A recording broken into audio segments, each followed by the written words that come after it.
Golden Ambedkar foundation Karnataka ರಾಜ್ಯ ಸಂವಿಧಾನದ ಬಳಗದ ವತಿಯಿಂದ ಆಯೋಜನೆ ಮಾಡಿದ್ದ ಬಾಬಾ ಸಾಹೇಬರ ಪರಿನಿಬ್ಬಣ ಹಾಗೂ ಬಂಗಾರದ ಪುತ್ಥಳಿ ಲೋಕಾರ್ಪಣಾ ಸಂಕಲ್ಪ ದಿನ ಹಾಗೂ ಅಹೋರಾತ್ರಿ ಭೀಮಸ್ಮರಣೆ ಕಾರ್ಯಕ್ರಮದಲ್ಲಿ ಮುಖ್ಯ ಅತಿಥಿಗಳಾಗಿ ದಲಿತ ಸಂಘರ್ಷ ಸಮಿತಿ ರಾಜ್ಯಾಧ್ಯಕ್ಷರು ಹಾಗೂ ಆರ್ಪಿಐಬಿ ರಾಷ್ಟ್ರೀಯ ಅಧ್ಯಕ್ಷರಾದ ದಾದಾ ಸಾಹೇಬ್ ಡಾಕ್ಟರ್ ಎನ್ ಮೂರ್ತಿರವರು ಕಾರ್ಯಕ್ರಮದಲ್ಲಿ ಪಾಲ್ಗೊಂಡು ಡಾಕ್ಟರ್ ಬಿಆರ್ ಅಂಬೇಡ್ಕರ್ ಅವರಿಗೆ ಪುಷ್ಪಾರ್ಚನೆ ಮಾಡಿದರು.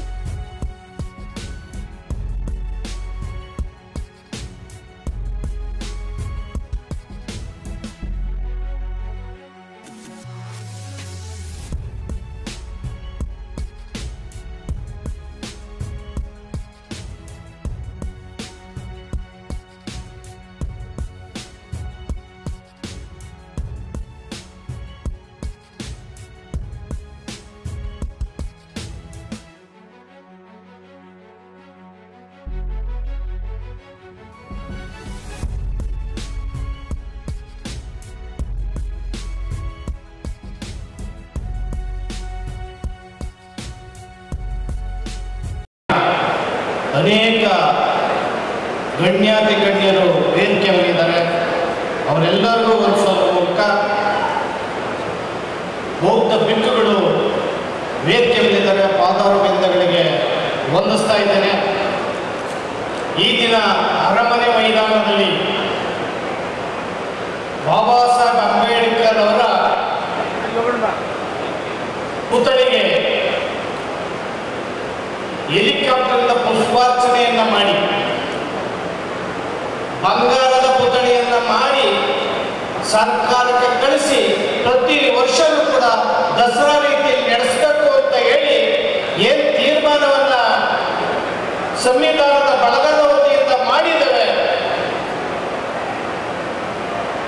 ಈ ಕಾರ್ಯಕ್ರಮವನ್ನು ಆಯೋಜಿಸಿ ದಾದರ್ನಲ್ಲಿರ್ತಕ್ಕಂಥ ಚೈತ್ಯ ಭೂಮಿಯಿಂದ ಬಾಬಾ ಸಾಹೇಬ್ ಅಂಬೇಡ್ಕರ್ ಅವರ ಚಿತಾಭಸ್ಮವನ್ನು ತಂದಿಲ್ಲಿಟ್ಟು ಗೌತಮ ಬುದ್ಧರ ಚಿತಾಭಸ್ಮವನ್ನು ತಂದಿಟ್ಟು ಹೆಲಿಕಾಪ್ಟರ್ ಪುಷ್ಪಾರ್ಚನೆ ಮಾಡುವಂತ ಐತಿಹಾಸಿಕ ಕಾರ್ಯಕ್ರಮ ಏನಿದೆ, ಈ ಒಂದು ಕಾರ್ಯಕ್ರಮ ಪ್ರತಿ ವರ್ಷ ಐತಿಹಾಸಿಕವಾಗಿ ಬಹುದೊಡ್ಡ ಚರಿತ್ರೆ ಉಳಿತದೆ ದಕ್ಷಿಣ ಭಾರತದಲ್ಲಿ ಅನ್ನೋ ಮಾತನ್ನ ಈ ಸಂದರ್ಭದಲ್ಲಿ ಸಾಬೀತುಪಡಿಸ್ತೇನೆ. ಬಾಬಾ ಸಾಹೇಬ್ ಅಂಬೇಡ್ಕರ್ ಅವರು ಜ್ಞಾನದ ಶಿಖರ. ಬಾಬಾ ಸಾಹೇಬ್ ಅಂಬೇಡ್ಕರ್ ಅವರ ವ್ಯಕ್ತಿ ಮತ್ತು ಅವರ ವ್ಯಕ್ತಿತ್ವವನ್ನ ಇಡೀ ಜಗತ್ತಿನಲ್ಲಿ ಸಹಸ್ರಾರು ಜನ ಕವಿಗಳು ಸಾಹಿತಿಗಳು ಬರ್ತಾ ಬಂದಿದ್ದಾರೆ. ನೂರಾರು ವಿಶ್ವವಿದ್ಯಾಲಯದಲ್ಲಿ ಬಾಬಾ ಸಾಹೇಬ್ ಅಂಬೇಡ್ಕರ್ ಅವರ ಜೀವನ ಮತ್ತು ವ್ಯಕ್ತಿತ್ವದ ಬಗ್ಗೆ ಸಂಶೋಧನೆ ಆಗ್ತಾ ಇದೆ. ಯಾರ್ದಾದ್ರೂ ಕೂಡ ಒಬ್ಬ ವ್ಯಕ್ತಿದು ಸಂಶೋಧನೆ ಆಗ್ತಾ ಇದೆ, ಪ್ರತಿದಿನವೂ ಜಯಂತಿ ಆಗ್ತಾ ಇದೆ ಅಂದ್ರೆ ಅದು ಬಾಬಾ ಸಾಹೇಬ್ ಅಂಬೇಡ್ಕರ್ ಅವರು ಅನ್ನೋದನ್ನ ಇವತ್ತು ನಾವು ಅರ್ಥ ಮಾಡ್ಕೋಬೇಕಾಗ್ತದೆ.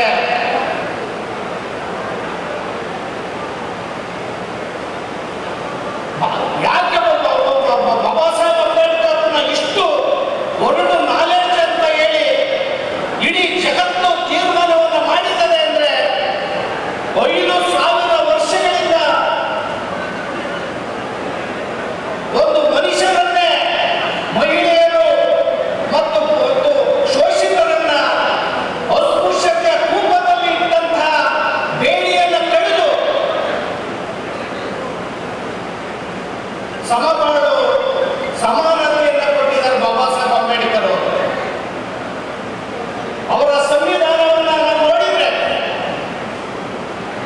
ಸಂವಿಧಾನದ ಹಿಂದಿನ ದಿನಗಳನ್ನು ನೋಡಿದ್ರೆ ಸತಿಯೊಡನೆ ಸಹಗಮನ ಪದ್ಧತಿ ಇತ್ತು. ಗಂಡ ಸತ್ತರೆ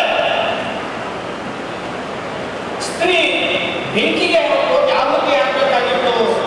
ಅಂತ ಒಂದು ಬೀಭತ್ಸ ಭಯಾನಕ ಚಿತ್ರಣವನ್ನು ರೂಪಿಸಿ ಮಹಿಳೆಗೆ ಅತ್ಯಂತ ಸ್ತ್ರೀಗೆ ಹೆಚ್ಚು ಅವಕಾಶವನ್ನು ರಕ್ಷಣೆ ಕೊಟ್ಟಿದೆ ಅಂದ್ರೆ ಬಾಬಾ ಸಾಹೇಬ್ ಅಂಬೇಡ್ಕರ್ ಸಂವಿಧಾನವನ್ನ ಈ ದೇಶದ ಮಹಿಳೆಯರು ಮರಿಬಾರದು. ಬಾಬಾ ಸಾಹೇಬ್ ಅಂಬೇಡ್ಕರ್ ಅವರು ಏನಾದ್ರು ಹುಟ್ಟದೆ ಹೋಗಿದ್ರೆ ಅದು ಒಂದು ಸಮುದಾಯ, ಅನೇಕ ಸಮುದಾಯಗಳು 429 ಸ್ಪೃಶ್ಯ ಜಾತಿಗಳೇನಿದ್ದಾವೆ, ಆಗಿನ ಪುಷ್ಪಂತ ಜಾತಿಗಳು. ಮೈಗೆ ಬಟ್ಟೆ ಇಲ್ಲದೆ ಬೆತ್ತೆ ಓಡಾಡಬೇಕಾಗಿತ್ತು, ಬಟ್ಟೆಗೆ ಅನ್ನ ಇಲ್ಲದೆ ತಿನ್ನಬೇಕಾಗಿತ್ತು. ಇದನ್ನು ನಾವು ಅರ್ಥ ಮಾಡ್ಕೋಬೇಕಾಗಿದೆ. ಒಂದು ಕಡೆ ತಮಿಳುನಾಡು, ಬಾಂಬೆ, ಐದೋರುಗಳು ಆತ್ಮೀಯದಲ್ಲಿ ತೀರ್ಮಾನ ಮಾಡ್ತವೆ.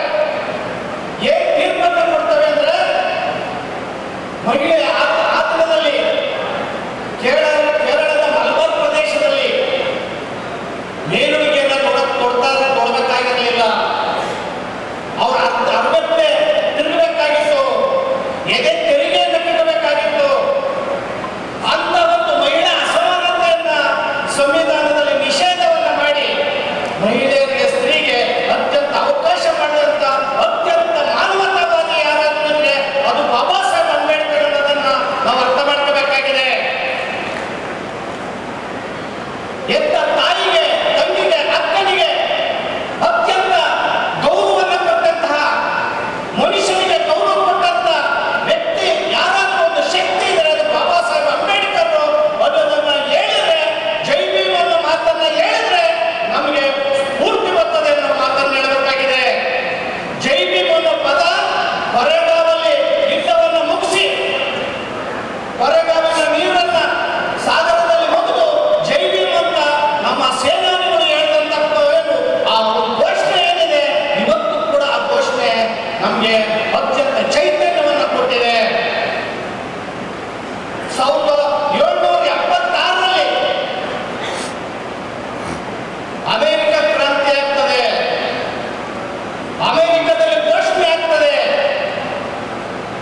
ಈ ಪ್ರಕೃತಿಯಲ್ಲಿ ಉಂಟಂತ ಎಲ್ಲರೂ ಕೂಡ ಸಮಾನರು ಅಂತ.